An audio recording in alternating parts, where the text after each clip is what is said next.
전국 해설자 제2 국민의힘 김재원 최고위원 스튜디오에 직접 나오셨습니다. 안녕하십니까? 안녕하세요. 예. 요거 이제 시간 역순으로 여쭤봐야 되겠습니다. 사건들이 많아가지고 네. 우선 이준석 대표가 송영길 대표와 전국민 재난지원금 합의했다. 근데 이제 합의한 게 아니다 해명하긴 했는데 네. 이거 이제 이준석 대표가 송영길 대표에게 당한 거 아닙니까? 근데 사실 저는 뭐 당했다고 생각하지 않고요. 예. 그 송영길 대표가 이준석 대표한테 좀 잘못된 것 아닌가 생각하는 게 거꾸로 당했다고. 예, 민주당은 이제 사실 당 대표와 원내 대표 관계가 예. 당 대표가 그 우리가 이제 이 여야 협상을 해보면 민주당은 당 대표가 원내 대표의 권한에 속하는 사안도 관장할 수 있거든요. 예. 그러니까 그런데 우리 당은 엄격하게 이제 투톱 체제로 되어 있어서 국회에서 이제 의결을 거쳐야 되는 사안들 있잖아요. 이번처럼 그 예산 뭐 이런 것은 다 본회의 의결을 거쳐야 되잖아요. 또 의원들의 신상에 관한 사안 이런 것은 원내대표의 정권이에요. 그렇죠. 그리고 이제 최고회의를 거쳐서 뭐 협의하거나 의결하거나 보고하는 이런 사안은 당대표의 권한인데 여기도 원내대표가 넘버 투로 들어와요. 예. 그렇게 해서 사실상 당대표는 당을 당 행정적 관리자 또 당을 대표하는 이런 권한을 갖고 있는데 원내대표와 상의 없이 그 협의를 했다면 사실은 뭐 합의가 없는 거죠. 근데 이제 알겠습니다. 송영길 대표가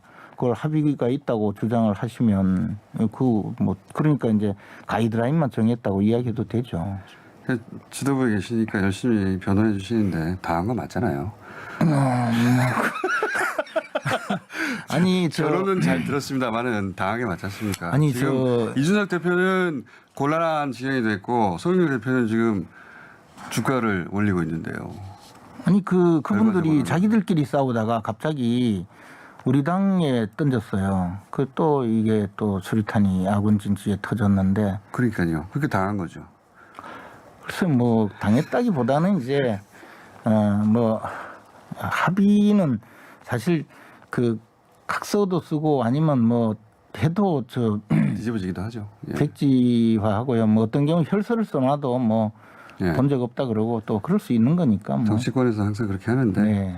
저는 그냥 당한 걸로 정리하겠습니다. 지도부에 계시니까 당연히 당 대표를 변해 주셔야 하니까 잘 변해 주신 것 같고요.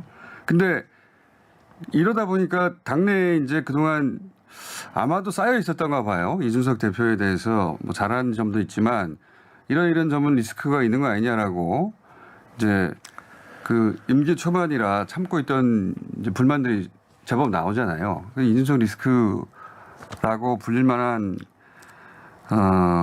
상황들에 대해서 논평들이 막 야당에서도 나오는데 예.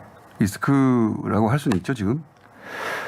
근데 이제 우리가 이제 과거에 제왕적 당대표 뭐 이런 표현을 많이 썼어요. 네. 과거 이회창 총재 시절 그에서 당의 어떤 결정권이 한 사람에게 집중되니까 이 당권을 전행을 해서 결국은 당이 온전한 결정을 못한 경우가 있어서 권한을 좀 분산했거든요. 그래서 우리가 이제 당 대표의 리스크를 줄이기 위해서 집단 지도 체제도 택하고 또 그러니까 너무 뭐 봉숭악당이다 해서 대표의 권한을 조금 강화하기도 하고 이랬는데 그렇게 따지면 사실은 최고위원이 당 대표의 그 어떤 결정에 조금 그 보완도 하고 좀 같이 협의도 하고 이렇게 해서 도와드렸어야 되는데 이번의 경우는 최고위원들이 별로 도와드릴 여지가 없어서 조금 그런 면이 있습니다. 다 자책하고 있습니다, 우리가. 최고위원 자책으로 이제 이야기 끌고 가셨는데 리스크가 있긴 있다는 얘기네요. 리스크를 보완해 줬어야 되는 건데. 어느 누구도 리스크가 있죠. 과거에 이회창 총재 같은 분은 사실은 뭐 총리까지 지내고 대법관에 총리까지 지내고 연세도 많으셨잖아요. 그래도 리스크가 있었거든요. 그러니까 어느 누구도 리스크가 있고 그것을 보완하기 위해서 제도적으로 뭐 투톱 체제도 만들고 집단 지도 체제도 만들고 대표와 최고위원을 선거를 하고 또 어떤 경우는 분리 선거도 해보고 계속 이렇게 진화해 나가는 과정인데요. 앞으로 조금 더 그런 면에서 보완을 해야 되리라고 생각을 합니다. 그럼 김재원 최고위원의 지도부 내에서의 역할이 더 커지겠네요. 아무래도. 근데 이제 제가 이야기를 하면 또 그 뭐 딴지 건다 이렇게 이야기하는 분들도 있어서 조심스럽죠. 하지만 그 보완해 줘야 되니까. 지금 공장장님이 지금 자꾸 틈을 벌리기 위해서 지금 계속 노력하시잖아요. 지금 그렇죠. 이 순간에. 그래서 사실은 네. 우리가 이제 당의 어떤 사안에 대해서 조금 협의를 자주 하는 게 좋다고 봐요. 알겠습니다. 이제 그 최고위원님 본인 이야기로 넘어가 보자면 또 스스로 논란의 중심에 가셨던데 그러니까 이제 요 얘기는 이준석 최고위원은 송영길 대표에게 당한 거 아니냐, 이준석 대표는 송영길 대표에게 당한 거 아니냐 제가 이렇게 여쭤본 건데 요 사안은 김 최고 본인이 스스로 이제 그 중심으로 들어가셨어요 논란에 민주당 경선인데 민주당 경선인단에 신청하셨고 추미애 지지한다고 공개도 하셨고 이거 본인이 원해서 만든 논란인데 왜 그렇게 하셨습니까? 뭐 논란이 되리라고 생각을 했겠습니까? 그러면 하셨죠. 아니에요. 절대 아니에요. 그냥 저는 사실 그 이제 국민선거인단 참여하라고 예. 문자가 하도 많이 와서 예. 궁금하기도 하고 해서 궁금하기도 들어갔는데 하고. 곧바로 또 신청이 되더라고요. 그래서 신청되었다고 하고 업무를 도와준 것이다 그쪽에. 그렇죠. 그분들은 이제 200만 명이나 모아야 되는데 잘 안 모이는데 제가 한 명 보태준 것이다. 보태준 거죠. 예. 이 민주당 업무를 도와준 거라고 이제 하신다면 민주당은 정권을 재창출해야 되니까 그걸 도와야 되는데 참여하시면서 정권 교체하자고 쓰신 거니까 민주당 입장에서 업무를 방해한 거죠. 이제 정권 그 200만 명이나 모으려고 하면 그 중에는 정권을 재창출하는데 도와주는 분뿐만 아니고 모든 사람이 참여해서 그 의사를 표현해 달라는 의미지 않습니까? 그리고 이런 경우에는 사실은 많은 국민들의 의사를 모아서 축제로 만드는 거라고 스스로 생각을 하고 있고 네. 생각이 좀 다른 분들도 들어와서 의사 표현을 해달라는 의미로 한 것 아니겠습니까? 그런데 그 형식 논리로는 다 맞는 말씀이신데 실제로 그 내심은 정권 재창출을 방해해서 정권 교체해야지 이렇게 하고 참여하신 거 아닙니까? 예. 그러니까 민주당 입장에서 얄밉죠. 뭐 그렇게 생각하는 분들이 있으리라고 짐작이 되는데 예. 저는 또 저 나름대로 뭐 제가 그 정권을 교체할 목적으로 이렇게 노력하는 사람이란 것은 천하가 다 아는데 예. 그것을 가지고 굳이 지금 말씀하시듯이 얄밉다고 이야기하시면 야당의 존재가 없는 것 아니겠습니까? 근데 이제 그 밖에서 얘기하는 거는 경선에 직접 참여 개인으로는 모르겠는데 이제 최고위원이시면서 참여한 다음에 공개한 다음에 정권 교체를 하겠다고 하면 예. 이게 제가 오늘 아무런 정치적 노림수 없다고 말씀하시는들 누가 믿겠습니까 그거를? 아니 뭐 정치적 노림수라기보다도 예. 다 서로가 상대를 알고 경쟁을 하는 거잖아요. 예. 그 링 위에서 권투 선수가 그 싸우고 있는데 상대가 저를 때리지 않을 거라고 생각하면 그건 잘못이죠. 그렇죠. 예. 네, 그건 맞는데. 이런 국민선거인단으로 받을 때는 예. 그 정도의 위험을 감수하고 예. 그 정도의 사람들도 들어오시라 해서 하는 거거든요. 권투 선수가 자기 코치하고 양 코너에 앉는데 지금 김재원 최고는 상대방 그 코치 자리에 같이 앉아버린 거 아닙니까?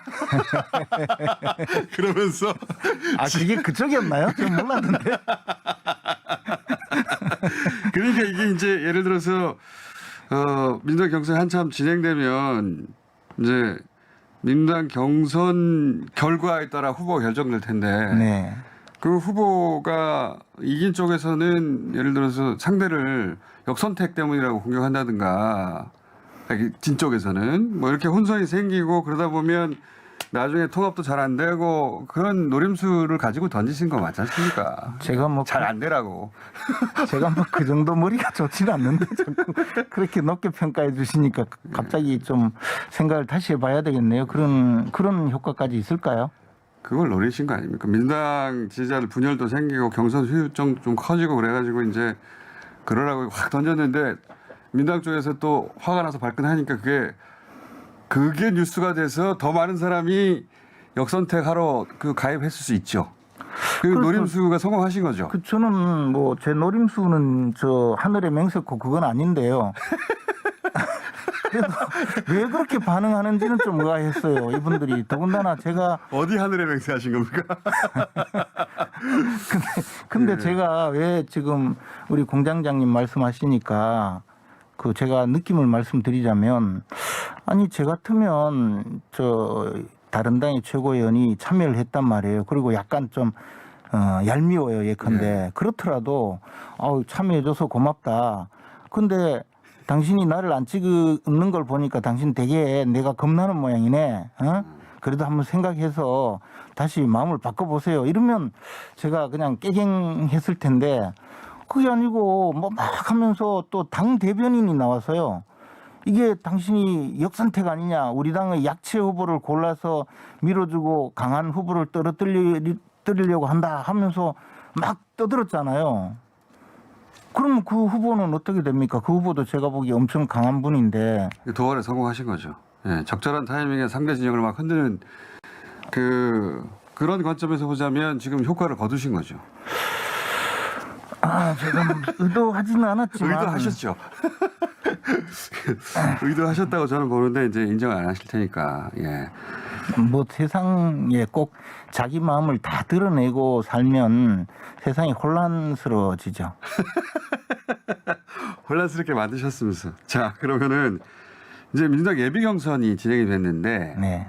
그거 관전평도 좀 여쭤보겠습니다. 지금 보니까 대략의 추세는 이낙연 후보 상승 그리고 이재명 후보 주춤 이렇게 요약할 수가 있어요. 그 정도는 그렇죠. 조사 기관에 따라 조금씩 다른데 예. 이게 이제 판세는 어떻게 보십니까? 이대로 쭉 1, 2가 유지된 채 끝날까요? 아니면 한두 번 크게 출렁일까요? 어떻게 보십니까? 제가 여기 이야기해도 또 역선택이라고 또 공격당하지 않을까요? 감안해서 듣겠습니다. 감안해서. 네. 근데 어쨌든 지금 이낙연 후보, 이낙연 대표께서 예. 상승세인 거는 틀림없고 그런 것 같습니다. 저는 그 민주당 그 경선 과정의 TV 토론 같은 걸 많이 네. 보면 전에도 말씀드렸는데 이재명 지사가 굉장히 불안해하고 네.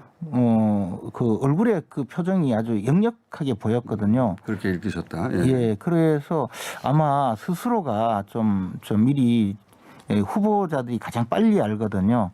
그렇게 느낀 것이 아닌가 생각을 했습니다. 그래서 특히 이제 민주당은 또 결선 투표가 있잖아요. 네. 이런 결선 투표는 항상 2등이 뒤집어 엎을 가능성이 상존하기 때문에 존재하죠. 예, 좀 그런 면이 있지 않는가. 그런 가능성이 좀 있다 이렇게 보십니까?